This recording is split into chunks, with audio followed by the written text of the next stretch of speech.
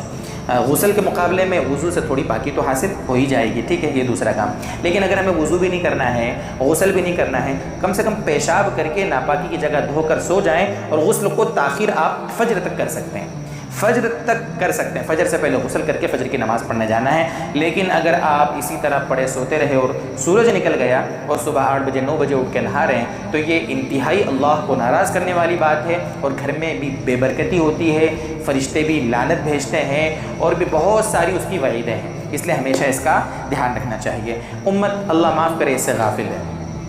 یہ ہوئے 15 پوائنٹ، ٹھیک ہے۔ 16واں پوائنٹ ہے کہ دیکھو دوستو، جماع میں مقصد جو صحبت کریں گے بیوی سے، اس میں مقصد صرف اپنی شہوت پوری کرنا مقصد نہ ہو، بلکہ 3 اس کے بڑے بڑے مقصد ہمارے پیش نظر ہوں۔ اگر ان نیتوں اور مقصدوں کے ساتھ اگر ہم کریں گے نا، تو یہ ہمارا یہ عمل بھی ثواب ہی لکھا جائے گا۔ وہ 3 مقصد کون سے؟ سب سے پہلے تو بیوی کا حق ادا کرنا، کیونکہ بیوی کا حق ہے، یہ ازدواجی تعلق قائم کرنا بیوی کا حق ہے۔ ایک تو اس کے حق کی ادائیگی کی نیت ہو، دوسرا اولاد صالحہ کے وجود میں آنے کی نیت ہو، ٹھیک ہے، اور تیسرا پاک دامنی مقصود ہو کہ میرے پاس میری بیوی ہے تو میں ادھر ادھر کیوں تاک جھانک کروں، سب کچھ میری بیوی کے پاس ہے تو میں اپنی شہوت وہیں پوری کروں گا نا، یہ دل میں پاک دامنی کی نیت بھی ہو۔ تو یہ 16واں پوائنٹ ہے کہ ہمارے مقاصد ہی ہونے چاہیے۔ اور 17واں پوائنٹ ہے، آخری پوائنٹ، رات میں جو کچھ ہوا ہے نا، تو یہ مرد اپنی بیوی کے ساتھ جو کچھ مطلب یہ کہ جو کچھ گزرا ہے اس کا اپنے دوستوں میں اس کو شیئر نہ کریں، اور عورت بھی اپنی سہیلیوں میں شیئر نہ کریں۔ رات میں اپنی بیوی کے ساتھ جو لمحات گزرے ہیں تو ان لمحات کی باتوں کو آپ بالکل شیئر نہیں کریں، یہ بھی حدیث پاک میں اس کو گناہ بتایا گیا ہے، اور اس پر بھی بڑی وعید آئی ہے۔ تو یہ کچھ باتیں ہیں، ویڈیو تھوڑی لمبی ہو گئی لیکن کافی اہم پوائنٹس ہیں یہ۔ اگر انشاءاللہ آپ اس کو سامنے رکھ کر اپنا مطلب پہلی رات گزاریں گے، اور اگر آپ کی شادیاں ہو گئی تو آپ اپنے دوستوں کو، ان دوستوں کو یہ شیئر کریں کلپ، ان کو بتائیں کہ اگر یہ پوائنٹ اگر آپ کے سامنے رہیں گے انشاءاللہ تو آگے کی پوری لائف آپ کی سیٹ ہو جائے گی انشاءاللہ۔ اللہ کرے کہ جن شادیاں جن کی ہونی ہیں اللہ ان کے رشتوں کو مضبوط کرے، عافیت کے ساتھ ان کے نکاح کے سارے مرحلوں کو اللہ آسان فرما دے، اور جن کی شادیاں ہو چکی ہیں اللہ ان میں بھی آپس میں خوب محبتیں پیدا فرمائے۔ وآخر دعوانا ان الحمد للہ رب العالمین۔